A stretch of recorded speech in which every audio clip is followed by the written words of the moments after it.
Dust swirled around a lone rider, the sun beating down on the cracked earth.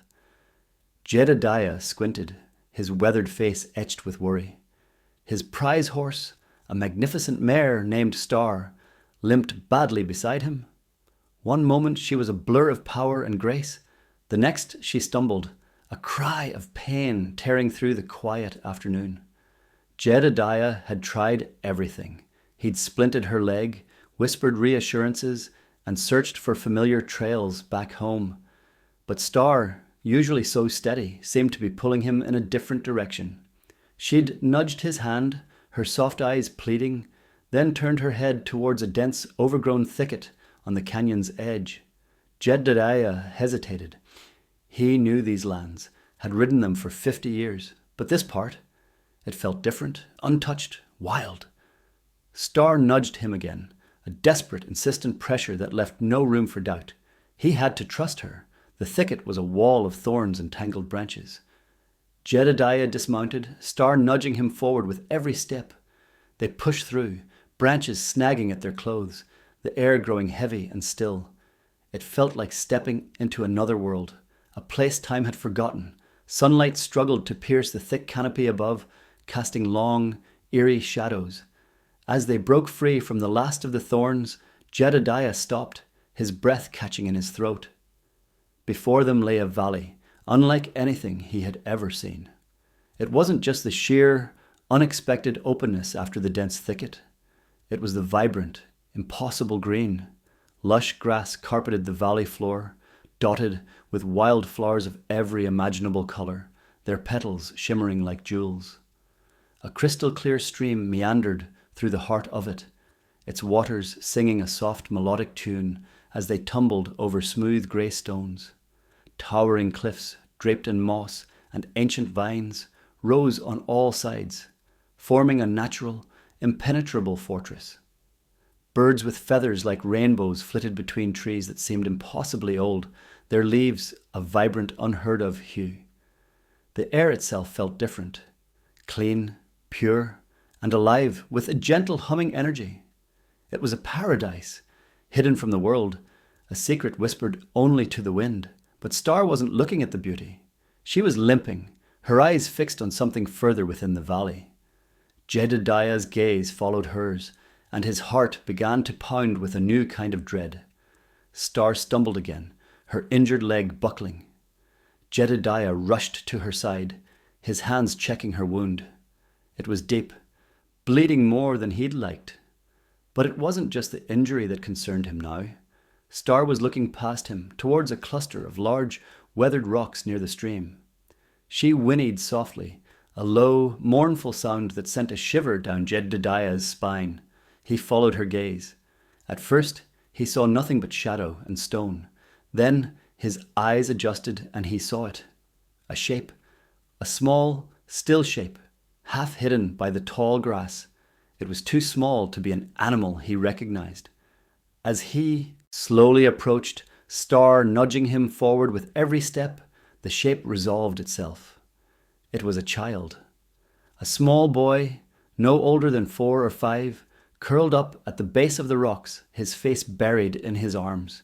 He was wearing tattered, primitive clothing, made of rough, undyed animal hides. Jedediah's mind reeled. How could a child be here? Alone? In this hidden, impossible valley? He called out, his voice raspy. "Hello, little fella, are you all right?" The boy didn't stir. Jedediah's heart ached. He knelt beside the child, his hands hesitating to touch him. He could see that the boy was weak, his breathing shallow. He looked incredibly thin, his small body seeming to have no reserves left.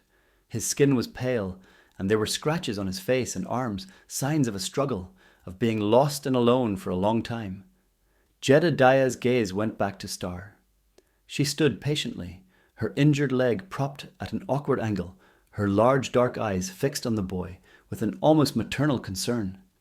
It was Star, his Star, who had been in pain, who had led him here, but she had brought him to save someone else. The sheer, unexpected tenderness of it all, the quiet heroism of his injured horse, and the devastating vulnerability of the lost child began to overwhelm him. Jedediah gently touched the boy's shoulder.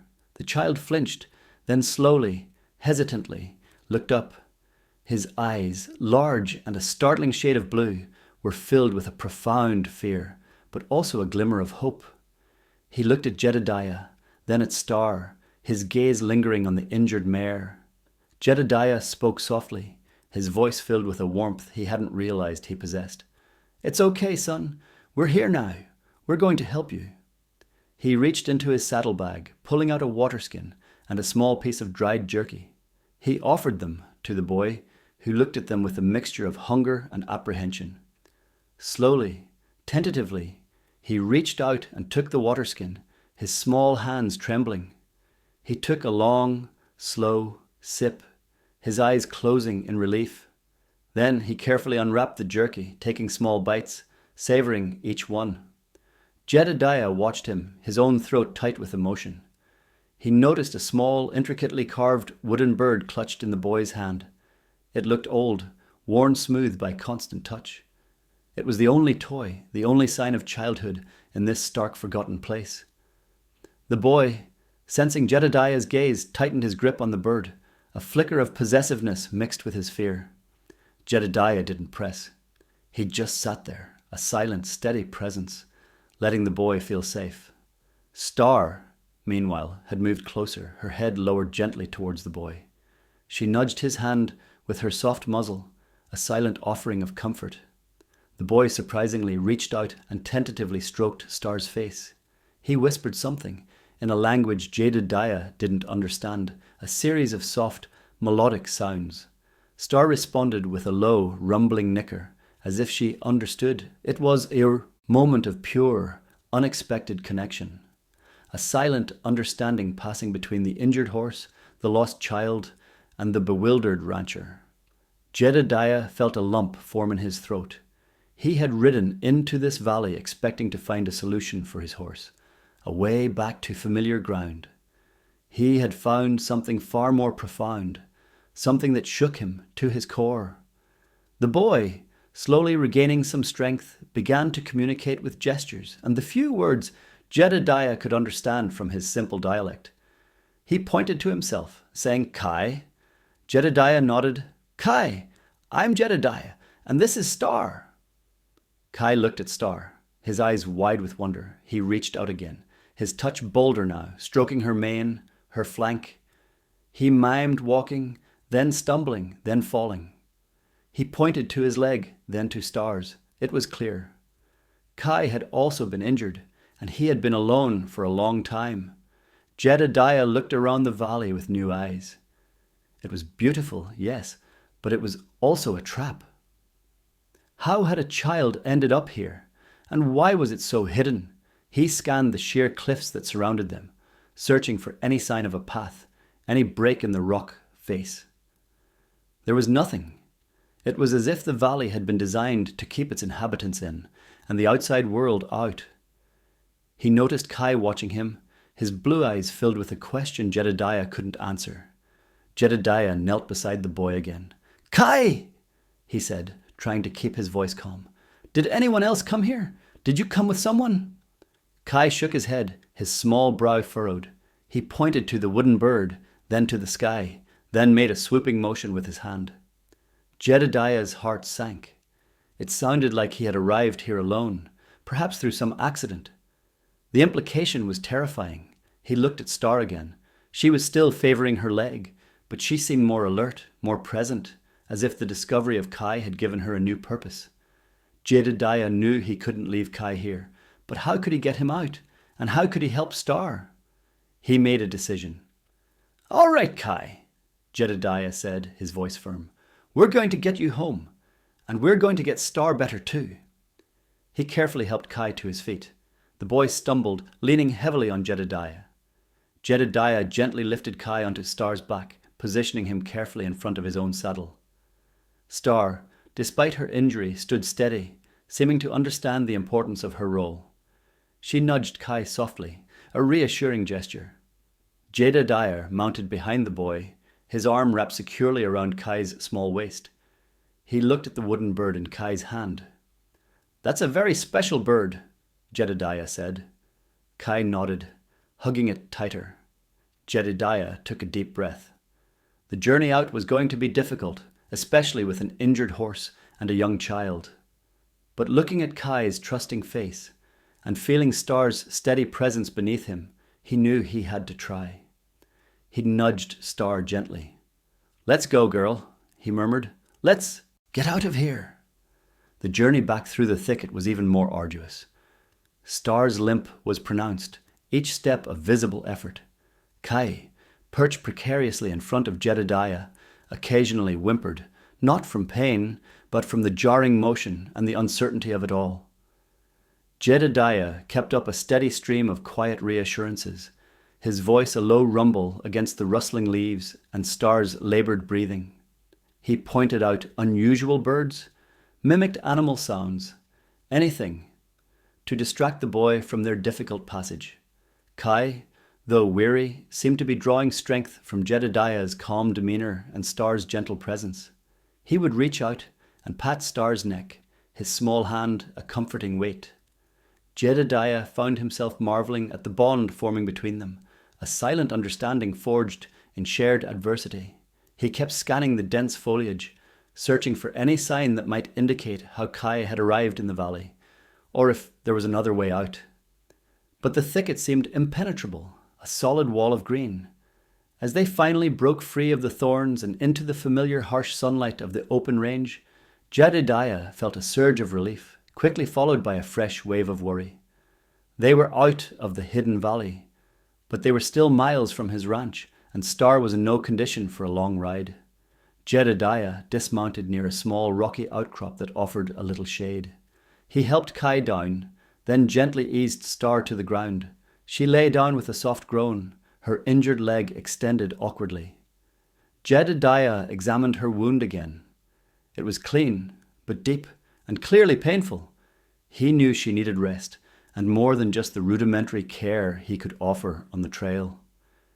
He looked at Kai, who was watching him with those wide, questioning blue eyes. "Don't worry, Kai," Jedediah said, offering a tired smile. "We'll get you home, and Star will be all right." He rummaged in his saddlebags, finding a half-eaten apple and a small canteen of water. He gave them to Kai, who accepted them gratefully, his gaze still fixed on Star. Jedediah knew he had to prioritize Star's immediate care. He gathered some dry grass and brush, making a makeshift bed for her. He then took off his own worn duster, folding it carefully to place under her head. He spoke to her, his voice low and soothing, stroking her flank. "You did good, girl. You did so good." Star responded with a soft nicker, her large eyes blinking slowly. Jedediah then turned his attention back to Kai. He needed to find help, to get Kai to a safe place and get Star proper veterinary attention.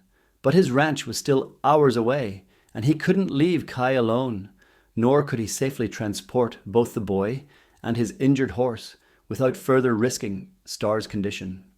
He sat down beside Kai, the vast, unforgiving landscape stretching out before them.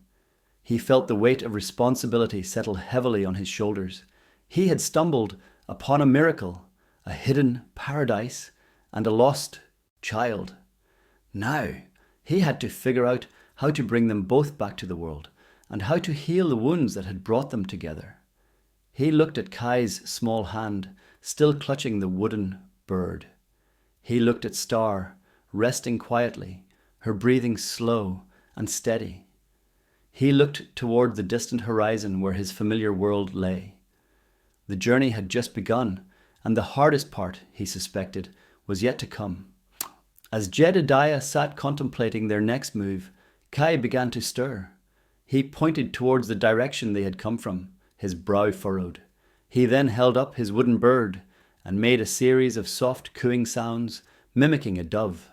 Jedediah, watching the boy's earnest attempts to communicate, felt a pang of understanding. Kai wasn't just holding a toy. He was holding a memory, a connection to wherever he had come from. He remembered the swooping motion Kai had made earlier, the gesture towards the sky. Jedediah looked at the wooden bird more closely. It was carved with remarkable skill, depicting a small dove with its wings spread, It wasn't like any carving he'd ever seen in his part of the country. It was intricate, detailed, and seemed to carry a story within its smooth wooden form. He then looked at Star. Her breathing had deepened, and she seemed to be resting more comfortably. Her presence was a quiet reassurance. He knew he couldn't leave her. He also knew he couldn't leave Kai. A plan began to form in his mind, a desperate gamble born of necessity. He couldn't possibly carry Kai and Star back to his ranch in their current state. He needed help. But who would believe him? A hidden valley? An injured horse leading him to a lost child? He'd sound like a madman. He needed to get Kai to safety first, and he needed to get Star where she could be treated. Jedediah stood up, dusting off his trousers. "Kai!" he said, his voice firm and reassuring. "We need to go to my ranch. It's a long way." He mimed walking, then riding, pointing towards the distant mountains where his ranch lay. Kai watched him, his eyes wide, but he nodded. He seemed to trust Jedediah implicitly. Jedediah then turned to Star. He gently stroked her neck. "You stay here, girl. You rest." He knew it was a risk, leaving her alone, but he couldn't make her walk further in her condition.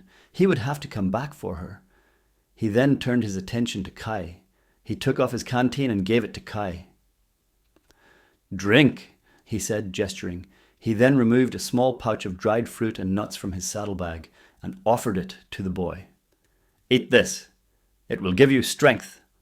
He looked around, searching for anything that might offer Star more protection. He found a few more large branches and leaned them against a rock, creating a makeshift shelter for her head and front. He would have to rely on the vastness of the land to keep her safe from any predators. He knew he was leaving her vulnerable, and it gnawed at him. He checked Kai's small, rough tunic for any tears, made sure his own sturdy boots were well tied, and then looked at the boy. "Hold on tight," Jedediah instructed, and then with a deep breath he lifted Kai onto his shoulders. Kai, surprisingly strong despite his ordeal, wrapped his arms around Jedediah's neck, his small wooden bird clutched tightly in one hand. Jedediah started walking, his pace steady and determined. He kept looking back at Star, a silent promise in his gaze that he would return. The land was silent, vast, and indifferent. The sun beat down relentlessly. Jedediah focused on putting one foot in front of the other, his mind racing with the enormity of what he had discovered and the challenges that lay ahead. He was a simple rancher, not a rescuer, but Star had led him here, and he couldn't abandon the child she had led him to. The walk back was a grueling test of endurance. Jedediah, with Kai on his shoulders, pushed onward, his muscles burning, his throat dry. Kai, though silent for the most part, would occasionally whisper something in his strange language, or point at a distant hawk circling overhead. Jedediah would respond with a nod or a quiet word of encouragement. He kept his eyes on the horizon, his gaze fixed on the faint outline of the distant mountains that marked the direction of his home. He knew he had to keep moving to get Kai to safety.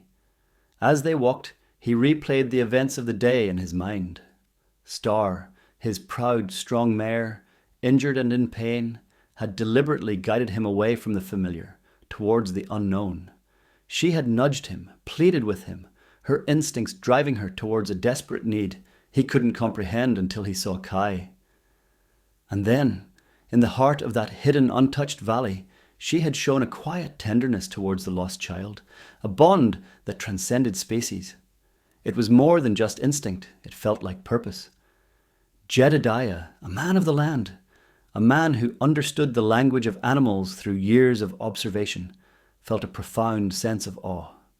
He had always respected horses, but Star had shown him a depth of intelligence and compassion he hadn't fully grasped. He wondered about the valley itself. How had it remained hidden for so long? Was Kai the only inhabitant? Or were there others living in isolation, disconnected from the world? The questions swirled, unanswered, adding to the weight of his mission. He focused on Kai's small arms around his neck, the slight shift of weight as the boy adjusted his position. This was real. This was his responsibility now. He could hear the faint sound of a stream nearby, and he steered towards it, needing to give Kai a drink. They knelt by the water's edge, Jedediah helping Kai to cup the cool water to his lips. Kai looked up at Jedediah, his blue eyes clear and steady now, a silent gratitude passing between them. Jedediah felt a knot of tension begin to loosen in his chest. He was doing the right thing. He had to believe that.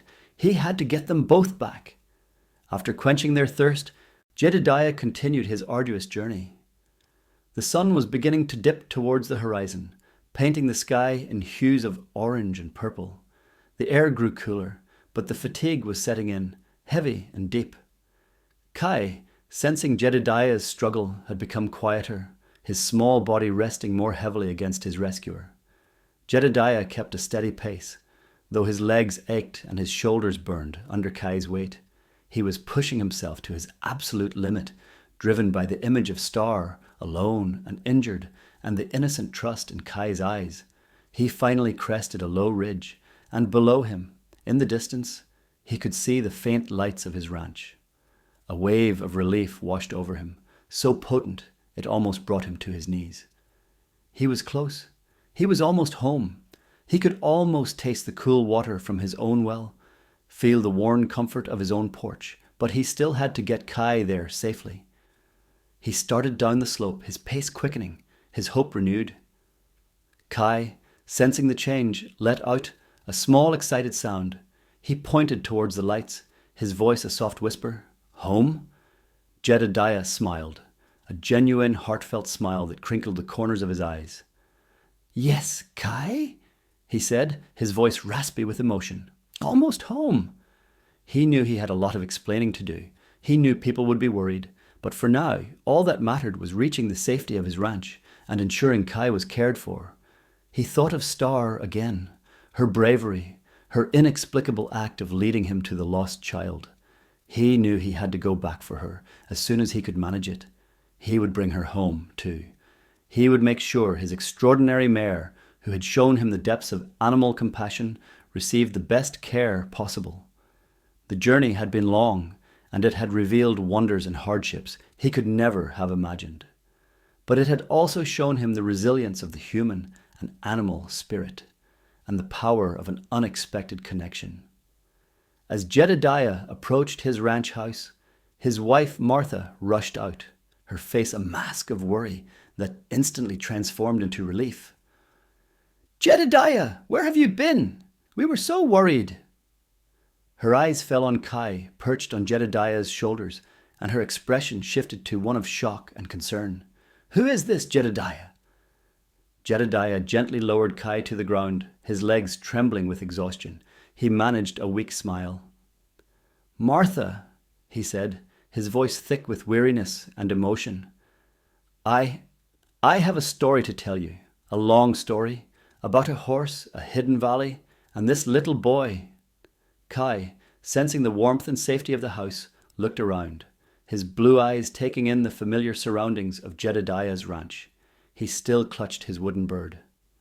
Martha, without a word, went inside and returned with a bowl of warm waters and a clean cloth. She gently washed Kai's face, her movements slow and soothing. Kai watched her, his initial apprehension fading, replaced by a quiet curiosity.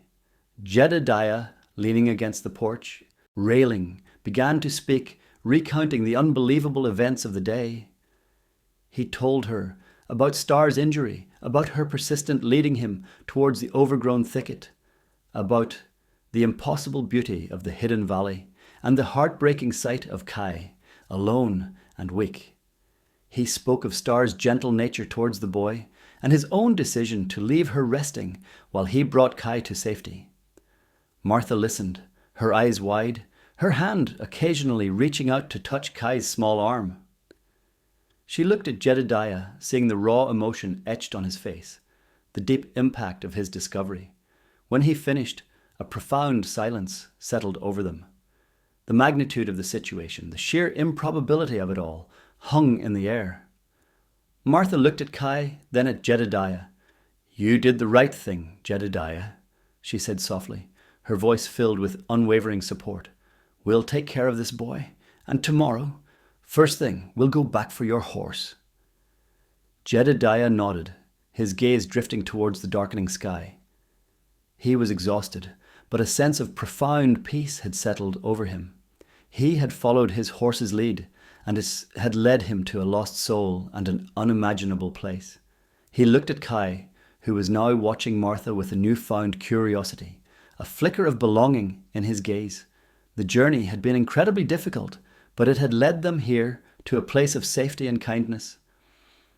And he knew, with a certainty that settled deep in his bones, that he would do everything in his power to help Kai find his way back to wherever he belonged, and to ensure Star, his brave, extraordinary mare, was also brought home. The true adventure, he suspected, had only just begun. Jedediah felt a knot of tension begin to loosen in his chest. He was doing the right thing. He had to believe that. He had to get them both back. After quenching their thirst, Jedediah continued his arduous journey. The sun was beginning to dip towards the horizon, painting the sky in hues of orange and purple. Jedediah looked at Kai, who was now watching Martha with a newfound curiosity, a flicker of belonging in his gaze. The journey had been incredibly difficult, but it had led them here to safety and kindness, and he knew he would help Kai find his way home